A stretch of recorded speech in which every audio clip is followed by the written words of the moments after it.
All right, guys, good morning. It's Tim O'Connor once again with the concept coffee and freedom. All right, so Saturday morning seems like the time everybody checks out Facebook, so that's why we decided to get together and have conversations. This show was created to celebrate people that are proactively trying to turn this system on its head, okay? And let's make no mistake about it, the system is messed up, and people like William and Rich and today, joining us, a very special guest, Diane Sare. Am I saying your last name right?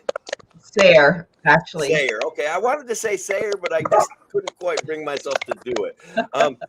Diane, first, let me just tell you guys, Rich, William, and I are members of the Libertarian Party of New York, and our goal here is to spread this concept of liberty, to grow a third party, a viable third party that's a party of principle, that's a party of action, that's a party of proactivity. And so between Rich and William, Rich is running for legislature in Oswego County, District 3. William is running a write-in campaign to be the Riverhead town supervisor or highway supervisor. He'll have to explain it once he gets his stuff. But you are going all in against who? Let's talk about who you are. I'm running against Chuck Schumer. And yes. That's and brave. You're brave. I looked on Wikipedia the other night. We'll see if anyone else serious dares to challenge him. There's a few candidates, but so far, according to the Federal Elections Commission, they haven't even begun fundraising. So I think most people decide when you have a dinosaur like that who's been there, Schumer's been in there for 42 years. He's like the poster child for why we need term limits, I would say. He is. But people just say he's too powerful. And you saw how he threatened President Trump. Remember when Trump, actually, it turns out, I think it was General Michael Flynn who wanted to audit the intelligence agencies. I mean, we've had war upon war, which have done nothing but actually increase drug trafficking and terrorism. So we like ending the war on drugs. We don't think it makes any sense at all. Prohibition does not work. It causes violence. And actually, what it really, really, really, really does is make the people who are effective at dealing drugs richer and more profitable. It makes it very profitable. So I didn't mean to jump in there, but we're all like on the same page. Actually, we can talk about that because I actually don't think we should have mass commercialization of drugs. There's one thing to decriminalize. It's another. What Schumer represents is Wall Street and drug money laundering. And he wants to legalize marijuana across the board. But the states that have done that, like Oregon and Washington, you can now get mushrooms, cocaine, heroin, everything. You're not going to have a productive workforce. The people who are making the money from the drugs are still going to make the money. And meanwhile, look at Haiti. Look at Colombia. Mexico. I mean, remember Obama's Fast and Furious program, where we were sending weapons to the drug cartels. So you have a drug cartel which is better armed than the government. And then we're upset when people come across the border. Well, we created a situation where you can't live, where the cartels are threatening and blackmailing and extorting, killing people's children if they don't pay ransom. And in this country, in the United States, not one single banker has gone to jail. I mean, if you wanted to go after the drug trade, you actually wanted to do something about it, you have to go at the top. And we have not done that. In fact, since 2008, I think Bernie Madoff, is that like maybe one of the only investors who ever got indicted for anything? Right. Jamie Dimon probably belongs behind bars, but no one would even dare to touch him. Who was that? Which? Jamie Dimon. Okay. Morgan Chase. I think that our position, and I don't want to speak for William and Rich, but when it comes to what you're saying, those exact problems are created by our war on drugs. Okay, we don't empower the right people. That the prohibition, but this doesn't. I'm not actually looking to debate you. I want to share your ideas, and your ideas are great. Okay. But the problems with drug cartels created by the fact that we give money to corrupt agencies to fight drugs that filters back into people with weapons and people with guns, and so they set themselves oppositional to the government because it is still so profitable to deal drugs. Now, you said mass commercialization. I think that I would agree with you that I don't want mass commercialization of drugs. That's not necessarily the goal, but we talk about strategies, Rich especially, and if you want to jump in, Rich, but of harm reduction and things like that when it comes to using drugs and people that are victims of using drugs.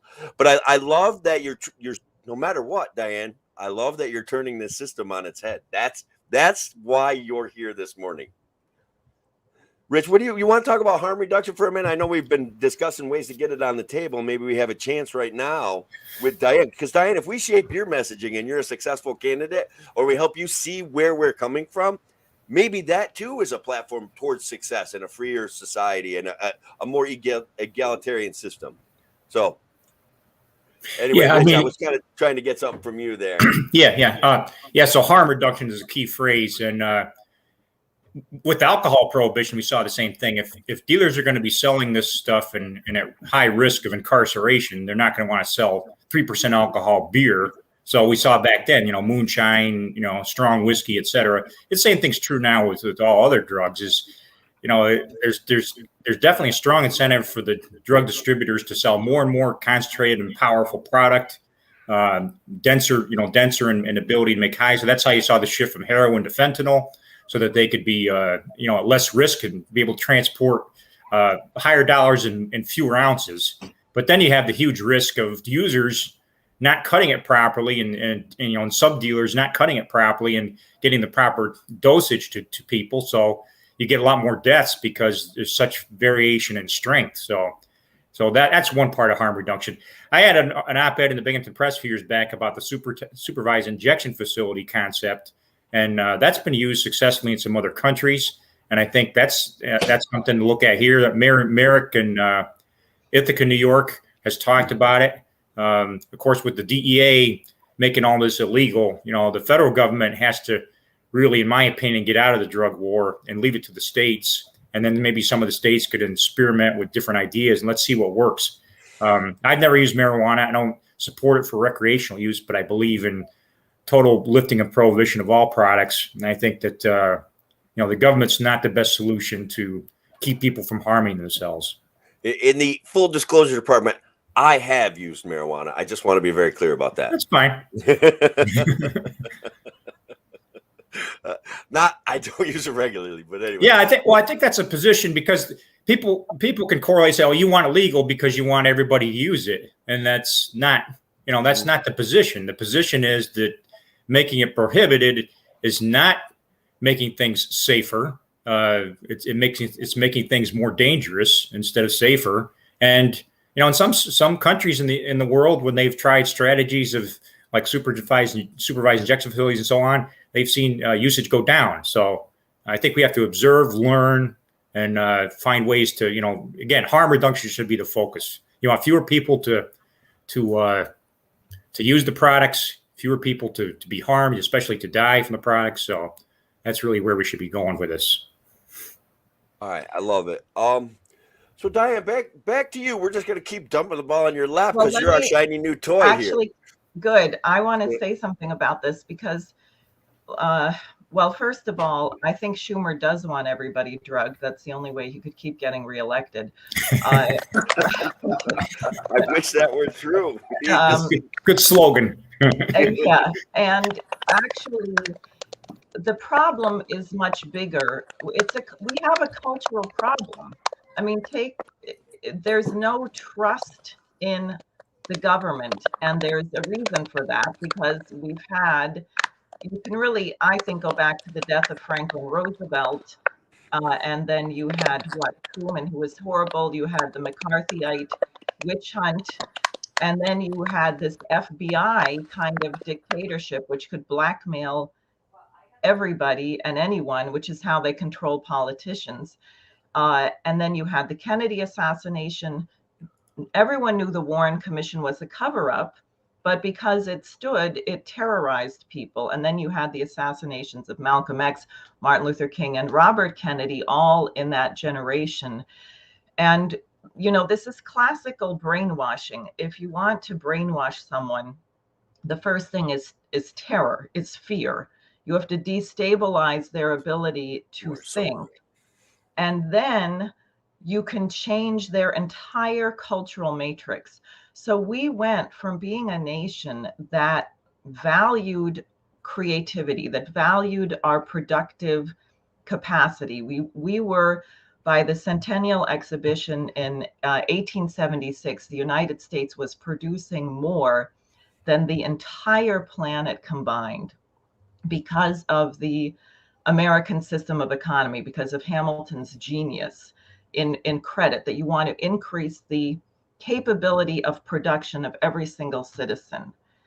And the British Empire never forgave us for that, because we were threatening their ability to run slavery, run drugs, run the planet in imperial form. So in World War II, if you think about it, all of Europe went fascist. It was Hitler, Mussolini, Vichy, France, Franco, and Spain. They wanted the United States to go fascist, and we did not. There were big players that supported it. The Kennedys supported it. Henry Ford supported it. Fascism is populism, and people don't seem to get the basic grasp of that. It's one of the most dangerous. It's the force using democracy as force and using a marginal victory to oppress the people that disagree with you. And I love that you are not afraid to say that. Okay. Like, I think that's great. So big emphasis there. Big, virtual hug going out to Diane for that right there. Well, thanks. So on the drug question, as soon as you say, because what was the shift in the 60s? It was that blue collar work is bad. Don't be productive. Don't work with your hands. What's good is if you can figure out how to rip someone else off through finance, then you're smart. So we had an entire Ayn Rand, the virtue of selfishness, right? So we became small.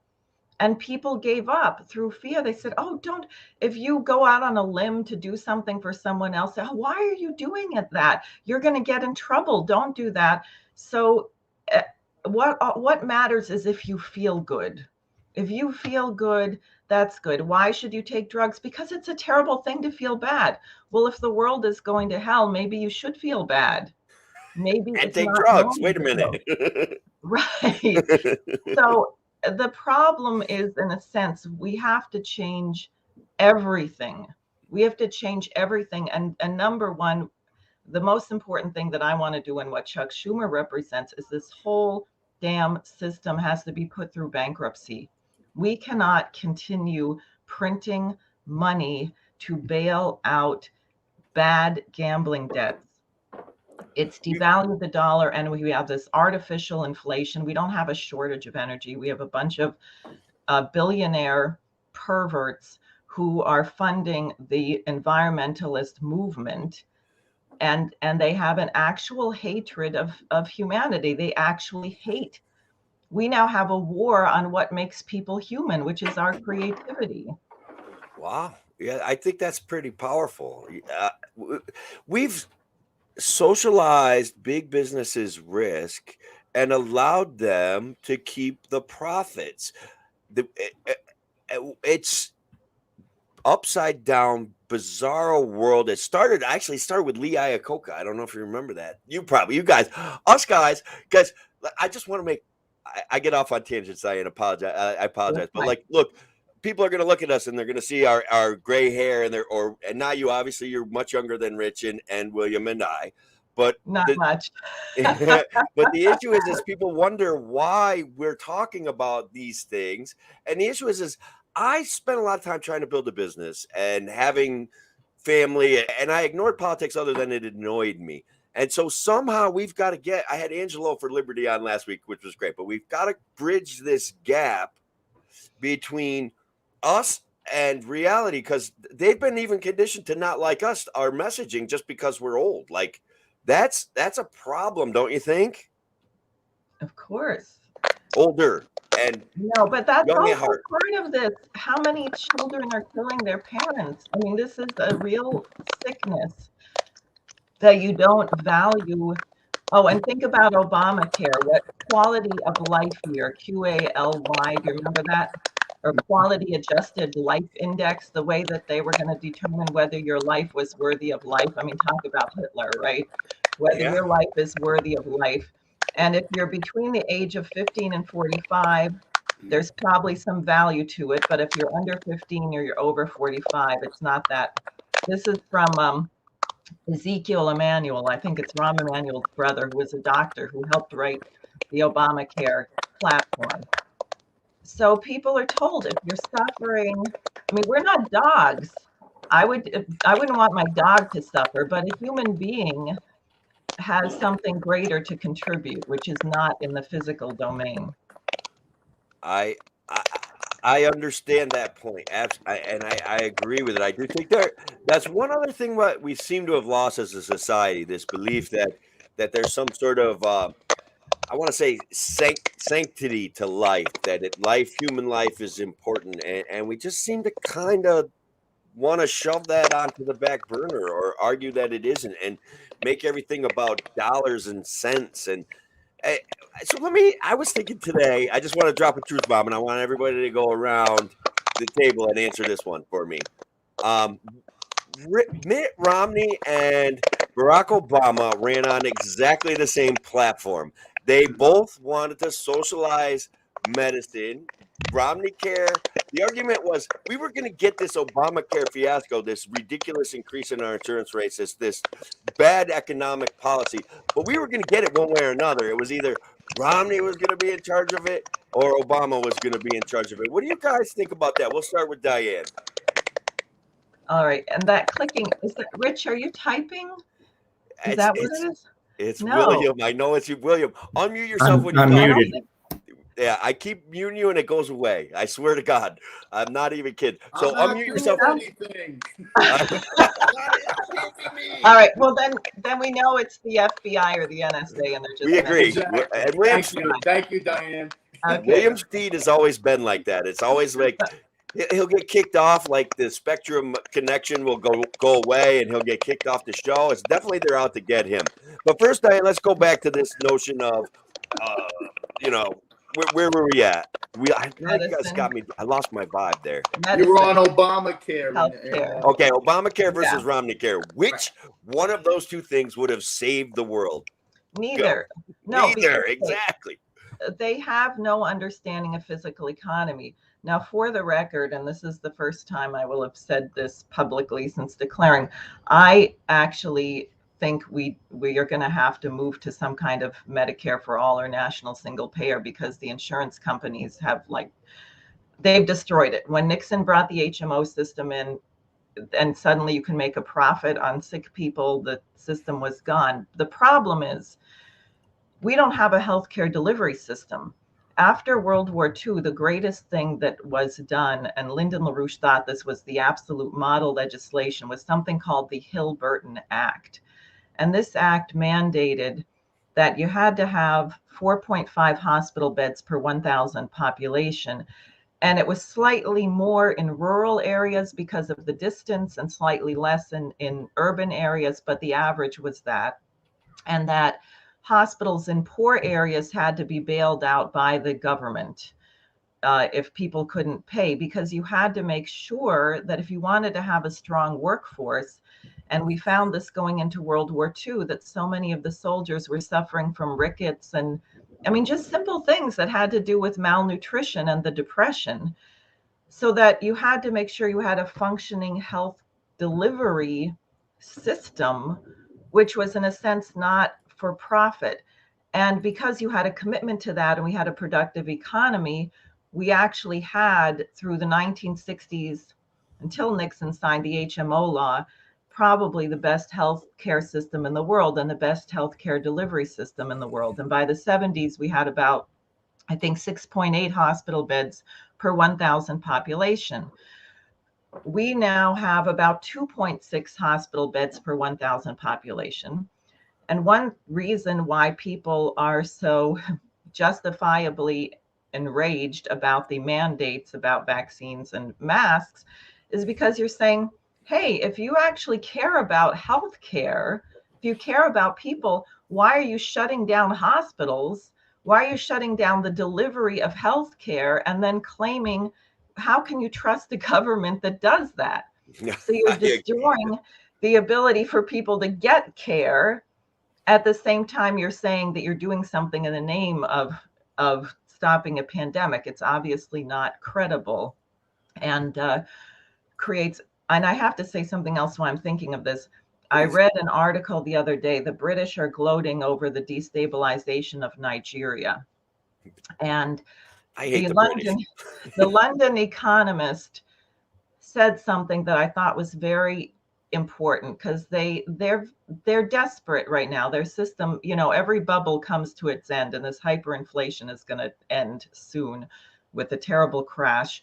They said even the most permanent government, even the most stable nation, can be dissolved if the band of trust between the government and the people is destroyed. We're there, man. Let me bounce that Obamacare versus Romney care idea to William. Are you up? Are you ready, William? Yes, I am. All yes, right. I am.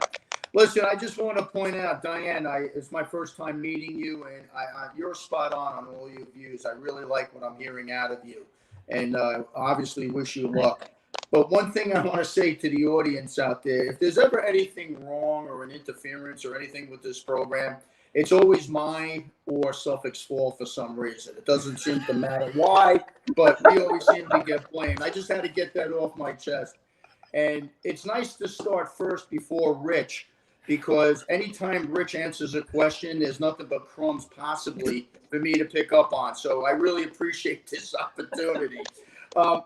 Everything that's been said so far is pretty much everything I would agree with, and Suffolk would have a firm position on. The one thing I want to mention about Obamacare, Romney care, although Obamacare is what went into effect, is the way they unconstitutionally forced the payments out to the smaller businesses like myself. I've had as many as 35 people in my small landscaping property management business, but over the last decade, I worked by myself and maybe some part-time help.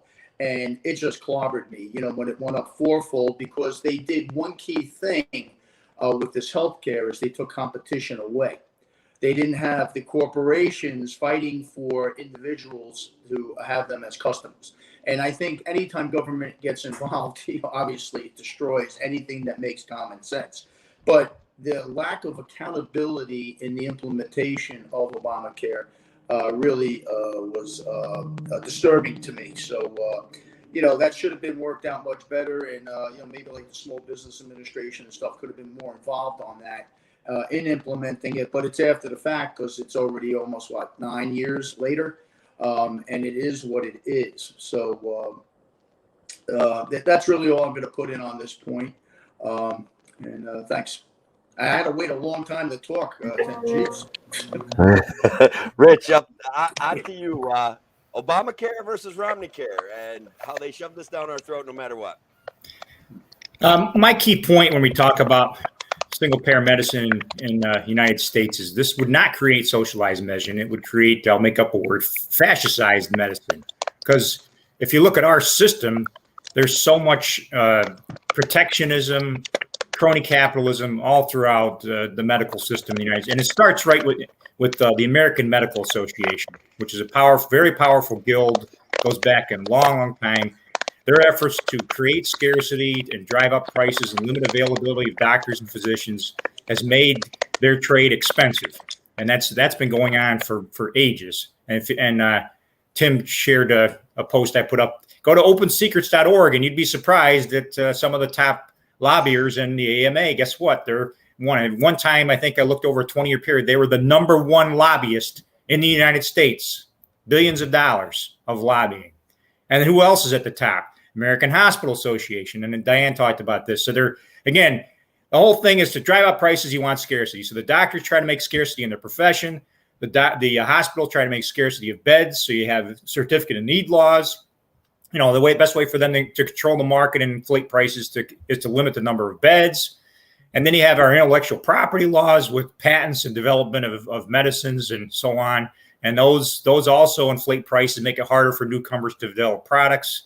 The FDA's lengthy approval process makes it difficult for upstarts to create drugs too. So, the insurance companies get demonized as the big blame for the mess. And I think that's unfair. I think we're delusional if we think that all we have to do is create single payer and this whole mess will get fixed and we'll get a better bang for the buck for our medical costs. And that's just not going to happen. I think we need total reform of the entire system. The whole system's crony capitalist, fascist, and single payer is just going to make it worse if we don't deal with these root problems. I mean, even the doctors themselves, and my daughter in Mississippi just graduated as a physician assistant 2 months ago, and she's looking for a job probably in Tennessee, actually. So it's great that that we have people getting into the trade, but it's difficult. I mean, she's 28 years old, took a lot of education to get there. But even doctors are quitting AMA. Doctors are getting frustrated. One of the big upstarts now is the American Association of American Physicians and Surgeons, and I'm a member. And you don't have to be a doctor to be a member, and that kind of open policy is needed in these medical associations, so people with a different perspective than being a physician can join and maybe interject some of their ideas because they recognize that the system is broken.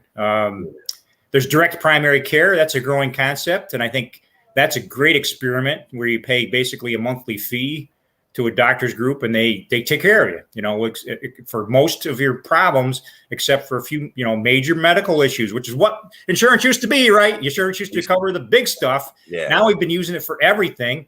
And, that creates the third-party payer disinterest in price because you're not seeing the bill directly yourself. It's being filtered through an insurance company. That was a bad idea. I mean, I've been seeing that in dentistry now. Dental care is getting ridiculous because so many people have dental insurance, and we're losing the visibility of what procedures cost. So we're not as concerned. I don't have dental insurance, so I sure get whammied by it. So I just think this trend of using insurance to pay for everything, and I don't think it'll get any better if government as a single payer if we don't tackle all these other huge problems. All right, so I'll take the ball for a second. I think you kind of mentioned direct primary care. I actually have a doctor who has stepped outside. He feels the system's unsustainable. He's made statements on this show. He's actually kind of participating in roundtable discussions about the fact that this guy took medical care, put it back in his basement. Okay. And the guy is awesome. All right. Costs right now with the devaluation of the dollar, it's looking cheaper and cheaper every day by the deal I cut with him. So that's number one. That can compete with the system. As a libertarian, I want to see competition. We can take a look at, and again, this is like almost become cachet or a libertarian talking point, but we take a look at LASIK surgery, how it used to cost like $3,000 per eye, and now it's down to about $300 per eye. And people don't understand the deal of how if you're invested in a system like medical care, if you make that system scarce, you get to charge more for it and do less work. And people don't understand those simple concepts. So I'm gonna put William on the spot right now. William's technically the co-host of this show. I make fun of him and he picks on me. What direction should we go in right now, man? It's on you. No habla inglés. No, I had to step out of this. I don't know. Well, I think Rich pointed out a couple of good points as well as Diane. But again, when I first stepped into the business in 1980, my first year, there was a lot of choices in the medical industry, and it seemed like every time I shopped around, you could find something more suitable individually for me. I was a licensed pesticide applicator, and I'm talking like a blue collar worker, a Joe worker perspective from my level of experience. And you could kind of custom craft a program through dental was a possibility, as well as, like, for me, I had tick-borne diseases I had to worry about, chemical intrusions onto my body that I needed and I was able to find and buy what I needed. and there was many carriers. And like you say, there was no scarcity of insurance companies looking to do business with me, just as I was looking to increase and do more business with my customers. I was treated more like a customer than just an ID number. So I think the competition, and I mentioned it earlier, is extremely important in any industry, because when you have a monopoly, or it gets towards a fascist type of monopoly, you're going to end up on the wrong end of the spectrum. And that's really what's happening right now. And we need to change that around. And maybe your doctor, Tim, is the a pioneer in his own right, where he's starting to form other groups and break away from the status quo, as you want to call it. And that's how it used to be. My first doctor, when I moved out to Hampton Bays in 1980, had an office in his basement, and we went there for years. And he was great. He was very reasonable. And in fact, I actually bartered with him on a lot of stuff. And I had great medical care for my family and stuff with, really no deductibles, no out-of-pocket expenses, no co-pays, none of that stuff. That all became a problem afterwards. I agree. What direction should we go right now? One of the questions I want to ask, like Diane's campaigning, she's campaigning for a federal seat. Yes. I kind of want to talk about what positive impact do you feel from the federal level can you make on life in New York? We're losing people by the millions. Chuck Schumer speaks in platitudes. He offers platitudes. He's like, I don't know. He reminds me of the Joker or something like that. When I watch Batman movies, just like, I don't know, whatever, man. He just drives me nuts. He's always driven me nuts. But so what positive impacts are you going to have on New York? Because I'm so skeptical that we're going to be able to right this ship. Well, we actually need a change in the entire nation. We need a revolution of the spirit. I'll put it that way. And Schumer is a joker, but it's worse because he hands out a lot of money. And I had a peculiar experience, and I won't say where, but it was one of the larger New York cities, not New York City, where I was going to meet with the director of a very important homeless shelter. And I got to the meeting, and this person sent someone else out to tell me, oh, she's canceled the meeting. She didn't realize who you were. And I said, what do you mean?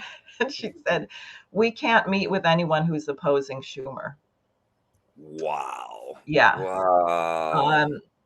So and this is one of the themes of my campaign, is for the American people to stop selling your birthright for a bowl of pottage, because people are taking small deals and bribes when we're going to lose the system. We're going to lose our posterity. Each of us is here only a very short time in the span of things. The planet has been here maybe between 4 and 5 billion years, and maybe it'll be here another 4 to 5 billion years longer, which is, by the way, why I'm a very strong advocate of the space program, because we got to figure out how to get out of here so the human species can we got to populate Mars. I get it. That's right. See that. Right. I want my kids to have access to Mars. That's it. Exactly. So, but we're going to die. We're all going to die. So why would you settle for some stupid little thing in your life that's going to ruin civilization for the future, that's going to ruin the potential for people in the future? And Americans, and not Americans, human beings are better that. I mean, why do people actually join the armed services? It's not so they can go out and kill people. It's because people say, I would die for a principle. I'm willing to give my life for something that's greater than myself. And so I say this about Schumer because people make these stupid, petty little deals, and they're ruining the future. And they're not even insisting on having the standard of living in their lifetime that they could have. The kind of things that people put up with are absurd. But I would say, first and foremost, we have to take on Wall Street. The things that everyone's afraid of and why they won't run against this guy, Wall Street and the intelligence agencies, are what You could call it, as Eisenhower did, the military-industrial complex, because they're meshed together. This whole, and the environmentalist movement is part of that. I mean, why is it that Ben Bernanke goes on to become the head of the World Wildlife Fund? Why is it that these banks group together and they say, we're not going to give loans to anything that produces a carbon footprint? And so farmers cannot get loans unless they're going to put solar panels and windmills on their land. They're shutting down coal left and right now. Ironically, the United States is used more coal in 2020 than we have in a long time because, of course, solar and wind farms are totally unreliable. So you have to have coal, you have to have oil and gas. We should really have nuclear power by now. I mean, these are the kind of things that I would fight for. You say, well, what's one voice, what's one person going to do? Well, first of all, we're going to turn the state upside down and inside out. We have to do that. And that's why I'm really glad to be here talking to all of you, because I think people have had enough. That's good. But the question is, what do you then do? What do you demand? And this whole Wall Street thing has to be put through bankruptcy. When Rich says it's socialized risk and private profit, that's exactly what it is. So no more bailouts, but then what do you direct credit into? And the metric is those things that increase man's power over nature, those things that allow you to be more productive. So the transportation grid, the energy grid, water management, healthcare is part of that, education. We have to create a generation that's actually qualified to make the scientific breakthroughs that are going to make it possible for more people to live on the planet. So these are the things that have to be taken on. And I think people want to, but in a sense, since the shift of the 60s, people have kind of, it's like having a manhole cover on your head. You can't think straight. And they've set their sights way too low. And they're just thinking, can I get by? It'll be good if I don't get foreclosed upon this month. I'll be really glad if my basement doesn't flood the next time it rains. That's not sufficient. That's not worthy of human beings. I like that. I'm going to put that quote in the comments of people think like they have a manhole cover on their head. Everybody reacts emotionally to everything, and they absolutely are not applying any amount of logic or common sense to the discussion. So look, guys, I like trying to drop truth bombs on people. I want to talk about monetary policy for a second. Okay. One of the issues with monetary policy is that we can see the danger in it. But what has happened throughout the years is that this free spending government, we say it's going to blow up in our faces, and yet then some technological revolution comes along and productivity goes up by fourfold, and all of a sudden we've devalued the dollar, but we've made goods and services less expensive in a relative fashion. So when we say that we're going to face this disaster, guys, and I want everybody's comments on this, how do we prove that to people when it hasn't? It has happened in certain instances, but like the last time was stagflation in the 70s, where we saw everything go sideways for about 3 years. How do we convince people that bad monetary policy is actually going to hurt them? And I'll start with William. I want you to go first. Bad monetary policy hasn't shown that it hurts people just yet. What do you say to that? Oh, hold on. All right, start over. Sorry about that, bud.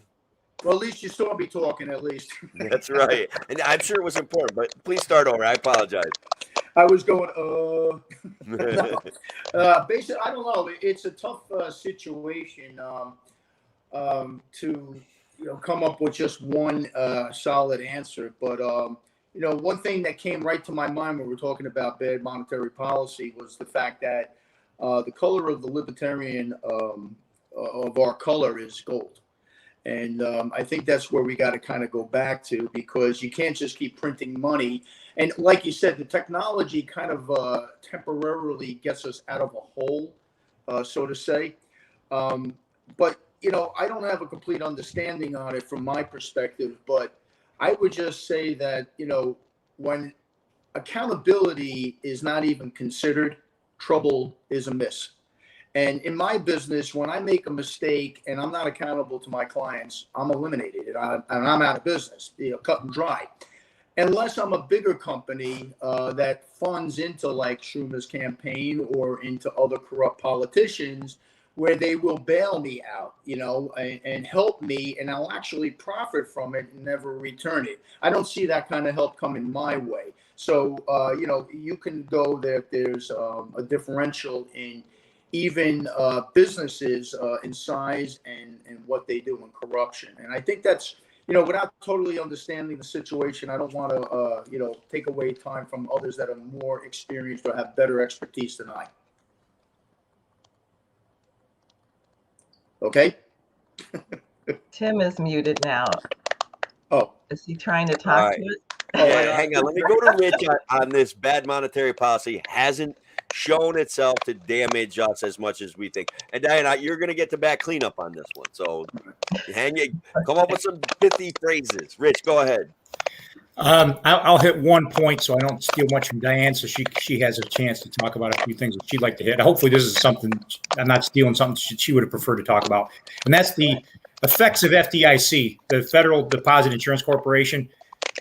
What that's created is, again, similar to the third-party payer with health insurance, is if your money in the bank is insured, you lose interest in watching what the bank is doing. So that's why your interest rates on savings are so low, because, big daddy government's protecting you from losses. And that's why we have a problem with fractional reserve lending.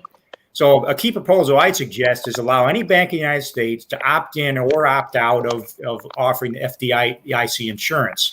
And that way, if you want to work with a bank that doesn't insure your savings, you're going to be much more scrutinous over their policies with fractional reserve lending and risks and so on.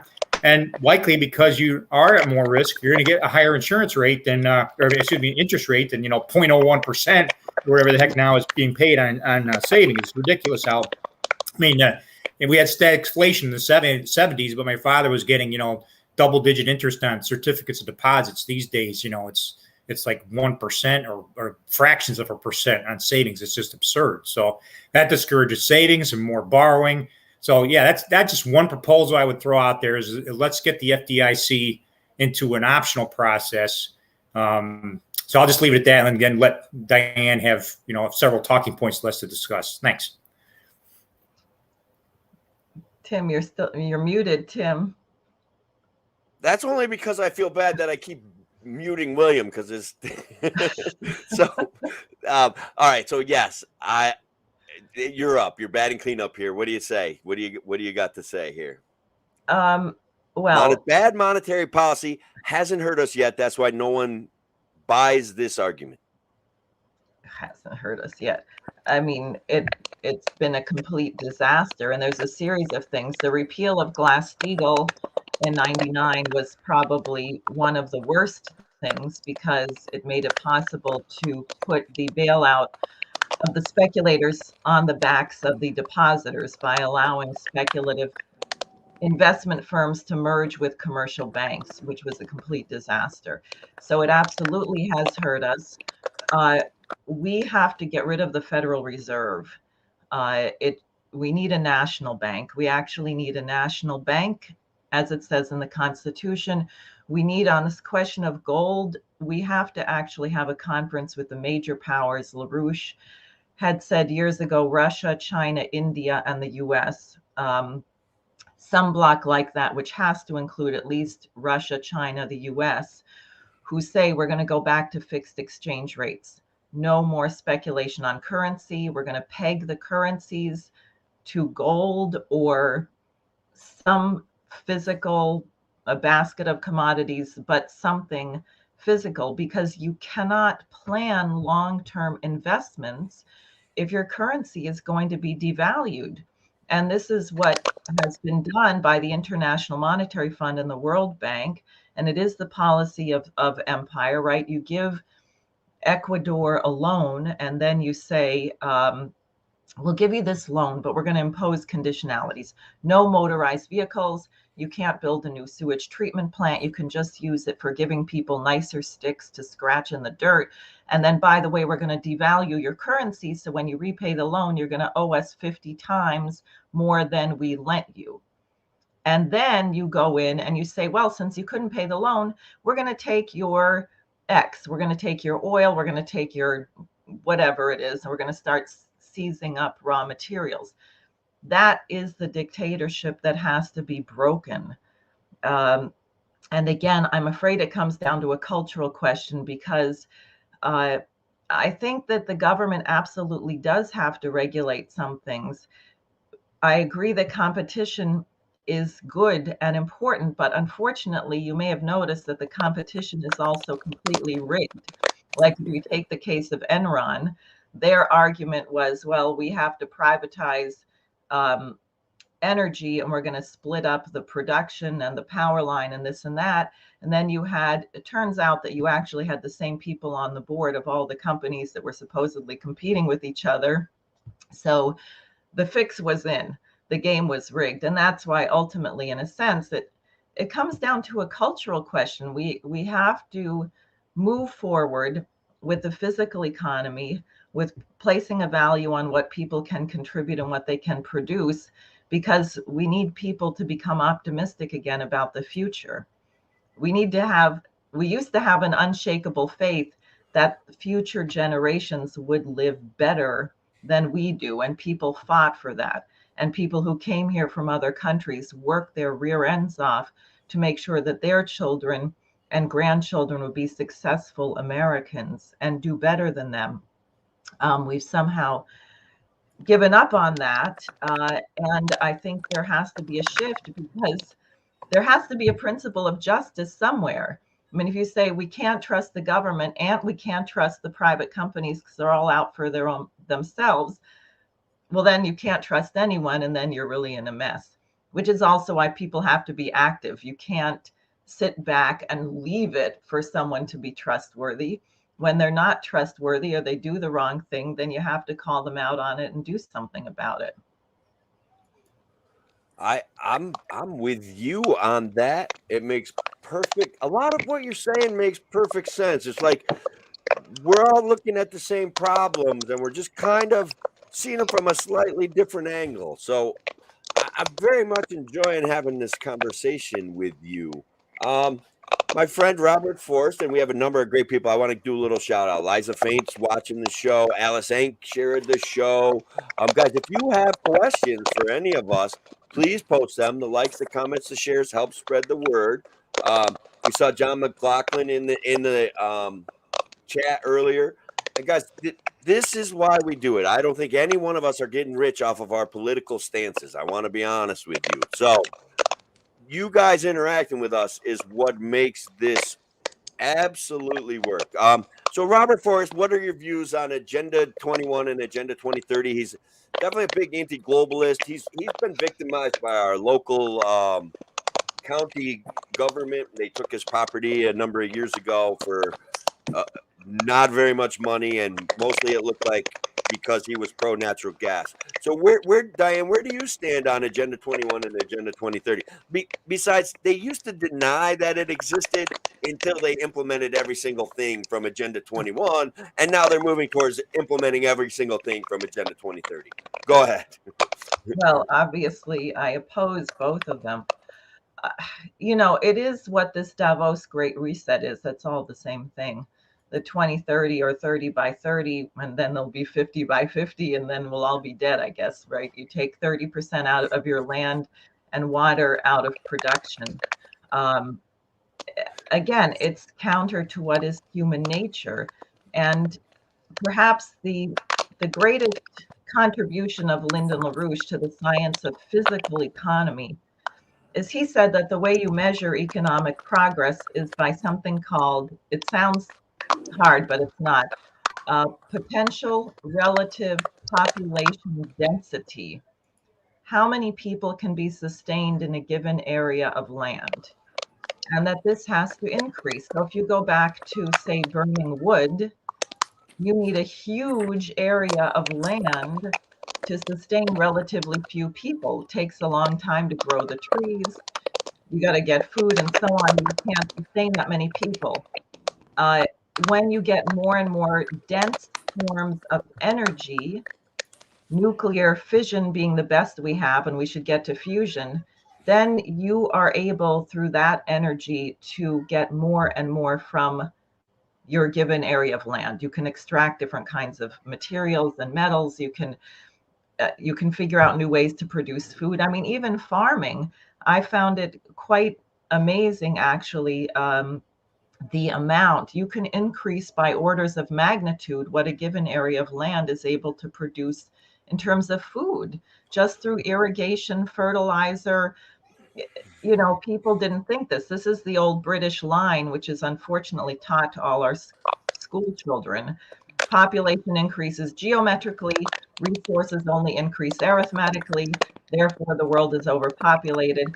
It's just not true. When somebody makes a scientific discovery, you get a leap in the resources available. And therefore, if you had an economy based on that, the planet easily could hold 25 billion, 50 billion, maybe 100 billion people, and they would have a higher standard of living than we do right now. I live, guys. I live in upstate New York, man. And William, you got to check this out, right? We people are fleeing upstate New York. I would be fleeing Long Island and New York City. I just don't, the one mind, hive mind there, just, I can't. You got to get away, brother. Like I'm telling you, get out of that place. It's craziness. Rich, what do you think? You're another hilltopper. Well, let's make fun of the Flatlanders for a minute. What do you say? I can't win, dude. I can't win. So a few years ago, a big issue I was constantly harping about was the use of the land value tax. And conceptually, maybe it makes some sense in urban areas, but I hear it discussed too much for rural areas. And it's designed to punish and force compression of farmers, which is really a big part of all this. So, you know, the idea, if you're a farmer and you have idle land, you know, that you shouldn't have that idle land. If you drive everything into a land value tax system, the people that own most land are going to have to sell it off. But I have friends and relatives that have owned lands for, you know, long periods of time, 50, 100 years that hasn't been developed, and they want to keep it that way. The purpose of them holding land isn't for speculation. I mean, my mother and a cousin share 120 acres in an area, and they're getting money from the gas leasing in Pennsylvania, quite a bit actually. But the land itself is still like $1,000 an acre, and it's been at that rate for the last 20 years. So that's something I really harp on, and that's a part of Agenda 2030. If you hear people talk about a land value tax in a rural area, that's a big red flag. What they're trying to do is force the people that own too much land, wilderness, farms, etc. They want them to compress down into high efficiency farming, or put them out of business completely, so we can get more big factory farms that can get high output per acre. We don't want these old one and two family small farms operating in the U.S. as part of these agendas. So yeah, I'll just discuss that one issue. I haven't talked about it too much on social media in a couple of years, but I was really jumping on it a lot a few years back because the Henry George land value tax idea strikes a chord with some people that are libertarian leaning.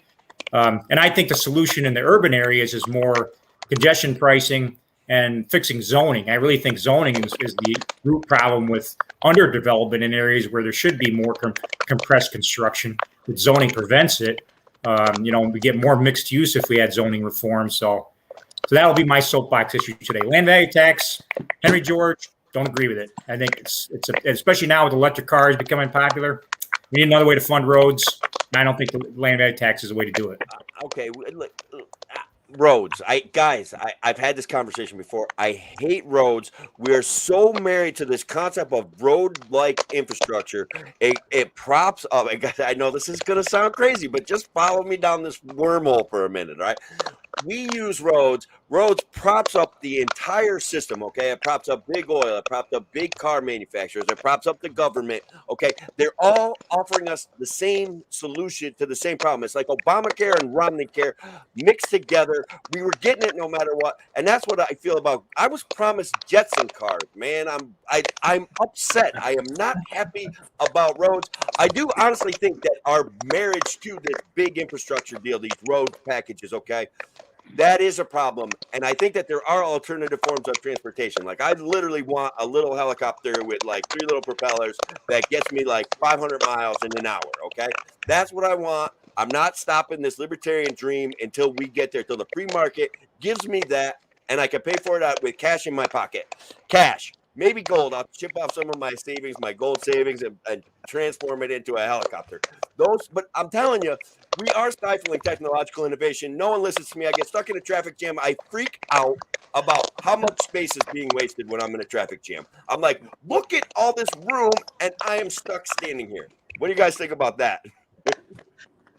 You want me to roll first on that? Yeah, please do. You're stuck in traffic jams all the time out there on the LIE, Well, brother. the first Jensen car will be in Suffolk County. I will guarantee that. Right. Because you're going to still be driving around the mountain with poor cell service up there in the hilltop there, my friend.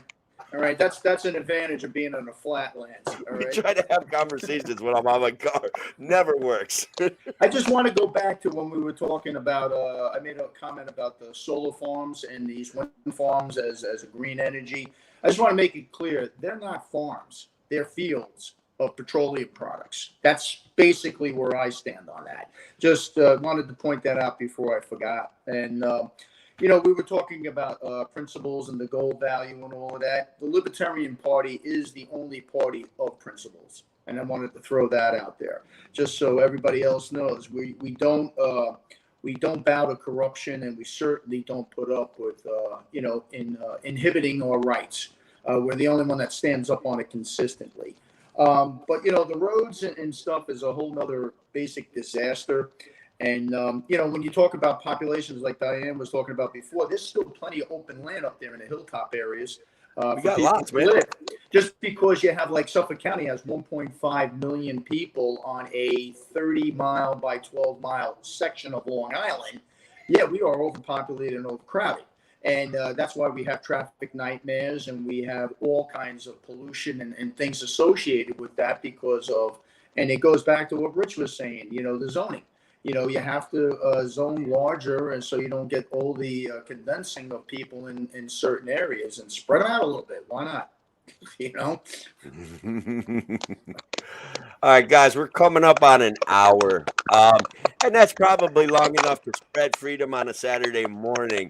Okay. But Diane, first of all, we'll give you some closing comments, and I love people who are trying to turn this duopoly nonsense upside down. So what are you doing this weekend to grow liberty? What are you doing? Like, tell people what you need from them, all that stuff. Well, actually, this weekend, I'm going to be out in front of St. Patrick's Cathedral tomorrow morning with a leaflet, a wake-up call that was introduced by LaRouche's widow, Helga Zepp-LaRouche, and a scientist named Dr. Goose Berghout, who is the leader of something called Climate Intelligence. It's 1,000 scientists who are refuting all this man-made global warming nonsense. And we're doing this because the Glasgow summit to impose all this is going on right now, which I have to laugh. I mean, the thing is really quite a flop. Putin decided he's not showing up in person. The Chinese have said, since they're having blackouts thanks to our demand, since we paid everyone not to produce during the pandemic. I mean, this is one of the most, if you like irony. So of course we're trying to make China slow down, stop growth, and stop building coal-fired power plants all over the planet. And they had terrible pollution problems, but they've since changed their technology to clean coal. At any rate, so what happens during the pandemic? We pay everyone to stay home and not work, and we give out all these stimulus checks. So what do people do? They buy stuff on Amazon, right? And it has to come here from China. So China gears up production like crazy to meet this demand from all of our couch potatoes. And the ports are totally backed up. If you've seen Los Angeles, like all these ships, 80 of them waiting there for weeks to unload because we don't have the capacity to move the stuff. So then China starts having blackouts. So they say, you know what, to hell with all this, we're going to build 41 new coal-fired power plants because we need the electricity, right? So at any rate, they're having this conference, but China's basically not with the program. India already sent Kerry packing when he went over there. They said, how can we cut carbon emissions? There's 800 million people in Africa who want to have skyscrapers in modern cities, and we don't think it's right. So they're not with the program. Putin's not showing up in person. Now even the Pope is not going to go. The Queen is not going to go. Biden went there. He has no infrastructure deal. He was trying to get the thing before he left. He couldn't get it through, even with the squad or the quad or whatever those four ladies call themselves. Couldn't get it. But there will be, you'll be happy to know, there will be an army of prostitutes to service everyone over there when they get frustrated that they can't get their climate thing through. You heard it here first, man, on Coffee and Freedom. That is probably not going to make the mainstream news. I'll be perfectly honest with you. At any rate, but so me and several of my friends said that why don't we go to the churches to assert that there is a dignity to human life, that we need scientific progress, that this whole environmentalist movement is an attack on that, and we refute it.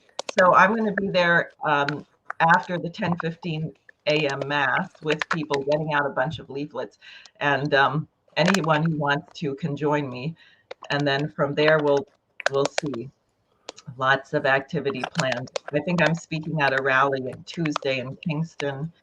I'm working right near Kingston. Maybe I'll stop down. Yeah. Yeah, that would be all right. I will look into doing that. Great. I'll try and get it. I don't know the exact details. The courthouse, I'm not sure where it is, so I'll have to. Okay. Just message me the details or send me a link and I'll share it at the very least. Rich Purtell, what are you doing today to spread freedom? Today is the 3 days before the election, and I've got a phone call party at my house from 10 a.m. to 4 p.m. So just in a few minutes, we're going to start making lots of phone calls with 3,000 voters registered to vote in the district that I'm running for. I'm running for Purtell County Legislature. So I've contacted most of them. And I had a few friends. Tim helped. He made some phone calls. A lady in Owego took 300 names from me, which is quite ambitious. I really appreciate Christine Marcacci stepping up to help. And then I got a few friends coming here today. So I'm not doing yard signs this year. I didn't want to get in the yard sign war with other people. There are a lot of yard signs up, so that's probably a better thing. If there's so darn many, it becomes white noise. Then not being in the mix isn't so harmful, I guess. So I'm going to try a phone call strategy. See how that works out for me. I think it's going to work. I made some phone calls for you the other day, man. And I'll tell you what, one guy's like, I said he's going to lower taxes and he's going to straighten out some of the legislative problems in the county. And the guy's like, all right, I love him. I'm voting for him. And then I talked to another guy and I'm like, he's like, is he a Republican? And I'm like, no, he's a Libertarian. And he goes, well, that's almost a Republican. I'm like, not really, but he's going to lower taxes. And he's like, oh, okay, boom. So like, you know what I mean? It's that communication. I'm just basically asking them to vote for my friend Rich Purtell, and I had fun doing it. Mr. Van Helmond, what are you going to do today besides this? Unfortunately, I was a party candidate on the Libertarian line, but I was removed unconstitutionally, and I couldn't obtain the unreasonably amount of high petitions thereafter to get on the ballot. So I'm running a write-in campaign. I've handed out over 8,000 pieces of literature. Although the highway superintendent position is not legislative, it is managerial. It's a way to show accountability to the Riverhead town government in which I reside, as well as saving taxpayers money for a change by shrinking down the department and utilizing it in a more efficient way. And I bring 4 decades of running my company as the position would dictate. And most of the stuff that they do on the highway superintendent, I've already done. I've cut roads, I've done drainage, I've done culverts, you name it. But the cool thing about it, even though I was taken off the ballot, I become another option for the taxpayers to consider. So if they're going to do their homework and they're going to Google each candidate, by far they know I am most qualified and I can do the job and handle it efficiently for them. And I come with no vested interest or strings attached. It's kind of hard to be controlled by the committee that endorses you when you're the chairman. It's So I literally can't impossible. Yeah, it's literally impossible to be controlled by special interests when special interests have no interest in you. Exactly. That is a reality. So, And guys, one let's thing I'd wrap like it to up. say before we end, Tim, is Yeah, please. I'd like to thank Diane because she's really sharp, and I'm very impressed. And it was great spending time talking with you. And I wish you the best of luck and success in the future. All right, guys, yes, Diane, I want to echo those sentiments. Thank you very much for coming on. I wish you the best of luck. I hope you make a ton of noise. And I hope, honestly, really, I hope you win. Chuck Schumer has been at this for too long. I was in college when he won his first election, and that's a really long time ago. I'm not even kidding. That's like pre-Civil War, but you don't look a day over 100. I feel like I'm 39. Can I just say one thing on that? Please. And I would like to work with all of you. Rich was already on one of my Friday shows about this matter of ballot access, but we have to get the legislature to reverse what was sneaked into the budget on the ballot access requirements for parties and for candidates. New York is already one of the most onerous in the country. And if you talk to people who are experts like Richard Winger, who we had on that show, and you hear what the situation is in other states, New York is it's not even comparable. And people who live here do not realize. So I would like people, please reach out to me, contact my campaign, because we're going to be going to the assembly. We've already started phone calls. We've already found some openness to people to introduce legislation to challenge the situation as it is now. Because right now, as it is now, I will need 45,000 valid signatures to get on the ballot, and I have to get them in a 6-week period. Yeah, it's insane. Yeah, it's insane. Diane, I'll carry petitions for you. I'm going to be working hard come petitioning season to get petitions for people and to get people don't realize that how they divide us is how they rule us. They don't understand that the lack of ballot access is in fact oppression. They do it on purpose. The Democrats love to prop up the Republicans because the Republicans in this state, and guys, I'm separating you Republicans who believe in freedom and liberty from the Republican Party. They are an also-ran. They are done. Their goose is cooked. They've done nothing for freedom in New York State, and except for in Cattaraugus County, where they did declare themselves a constitutional county, which I like. But let's face it, that system is busted. You need our help, and believe me, I'm here to offer it. Guys, good luck to everybody. Keep up the fight for freedom. We will do this coffee and freedom. We're going to try to do it every Saturday. And, Rich and William are going to co-host other times. They can put the whole show on sometimes if I got to head out of town. Big events coming up. The Libertarian Party is having the Empire State Freedom Summit in Syracuse, November 5th through 7th. Diane, we'd love to have you attend. You can check out the link on my page. There's going to be some great people there. Spike Cohen, Larry Sharp, Karen Ann Harlow, Scott Horton, okay? I'm going to be there hanging out. They won't even give me the stage there, all right? I don't even count enough to get the stage there. But then, November 9th, Mike Cohen's coming to Oneonta, New York. Going to hang out with Thomas Daniel Queter, who is campaigning for New York State Senate in a district that I think he can win, and he's already making impact.